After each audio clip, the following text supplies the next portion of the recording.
Lila Morgan had always been told she had a good head on her shoulders. She was smart, discerning, and rarely taken in by charm or bravado. So when she fell in love with Edward Carrington, everyone assumed it was the real thing. A Yale-educated lawyer turned charismatic congressman, Edward had the kind of presence that seemed to glow beneath television lights. He made headlines with impassioned speeches, promising change in a world that desperately needed it. They met at a fundraising gala in D.C., an event Lila hadn't even planned on attending. She was a freelance journalist at the time, known for her articles critiquing corporate corruption and government overreach. She had little patience for the political elite. But Edward was different. He seemed grounded. Genuine. His eyes, a deep blue-gray, never wavered when he looked at her. His smile was the kind that suggested he knew things you didn't, and still wanted to protect you from them. Within a year, he proposed under the white lights of a Christmas tree on the Capitol lawn. The ring was vintage, his grandmother's. The press ate it up. America's sweethearts, the headlines called them. Lila couldn't shake the feeling that she was living someone else's life. The house Edward brought her to after their honeymoon was too big. Too quiet. A private estate in Virginia with acres of forest around it, secured gates, and a staff that never quite looked her in the eye. She asked once about the West Wing, which remained locked with a biometric keypad she didn't have access to. Old family storage, he said. Dangerous artifacts. Some of them might still be reactive. She laughed, thinking he was joking. He didn't laugh with her.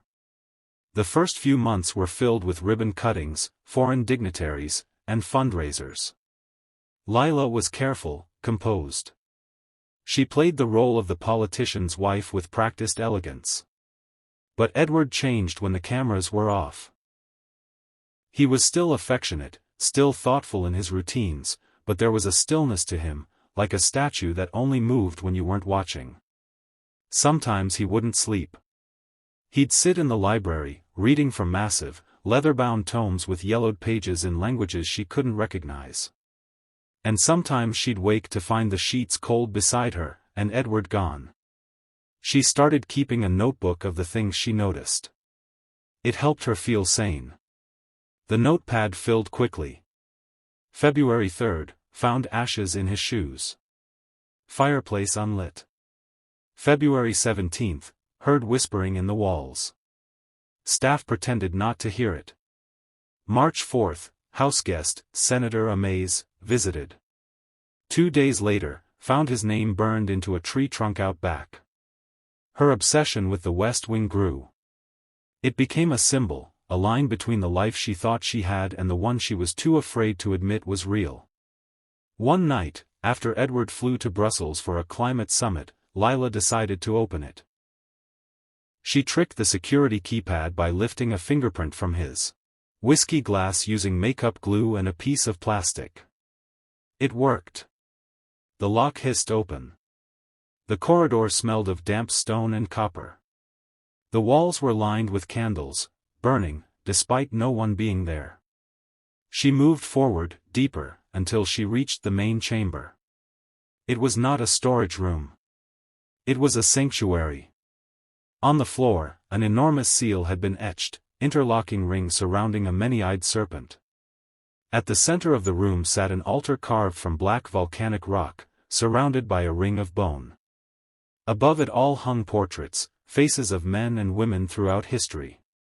Lila recognized a few. Former presidents. A prime minister. One that looked eerily like a Roman emperor. In the corner was a pedestal with a single book, bound in what she would later swear was human skin. She stepped toward it.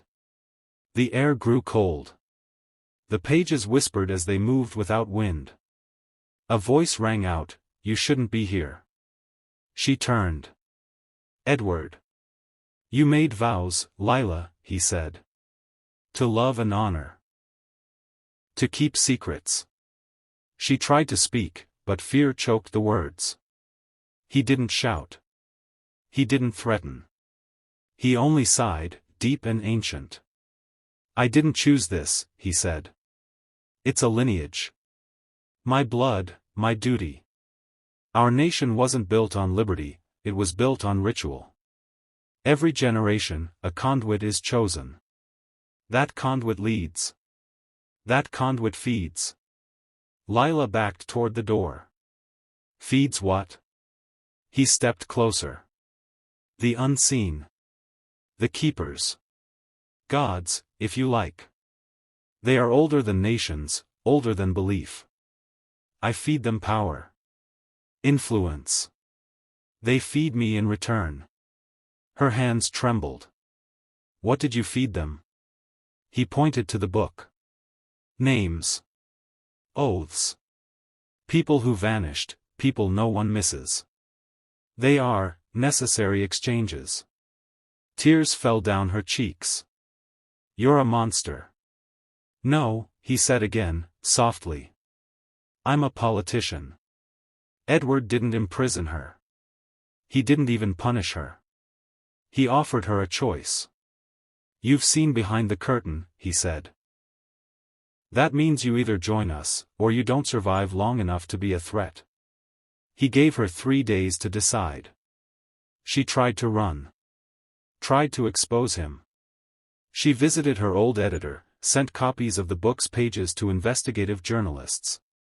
But each attempt ended the same way: dead phones, missing contacts, empty email inboxes.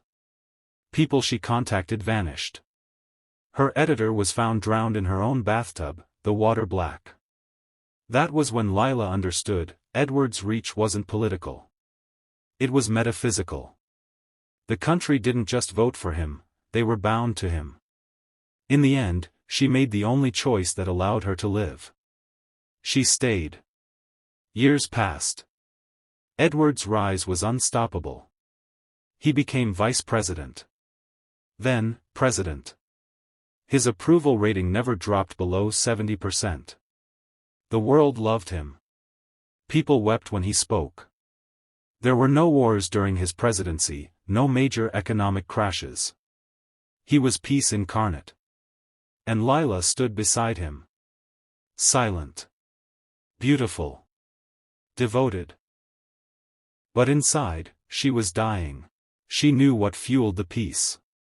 The secret trades. The ritualistic offerings. The whispers in the walls. She watched dignitaries who challenged him fall mysteriously ill. She smiled during state dinners while a monster laid a comforting hand on her back. Until one day, she couldn't do it anymore. She left the White House in the middle of the night, abandoning everything, title, wealth, comfort, and disappeared into the shadows of rural Maine under an assumed name. 10 years later, Lila lives alone in a cabin deep in the woods. She doesn't speak to reporters. She doesn't give interviews. Most people think she died. But she watches. She always watches. Today is the day Edward passes the torch. Not to a successor, but to their daughter. The little girl they adopted, who now stands with her hand on an ancient book as she takes the oath of office at the age of 21. The sky goes dark for a moment. The air bends. And Lila knows the old gods are pleased. The Carrington line continues. And the nation will sleep, peaceful and blind.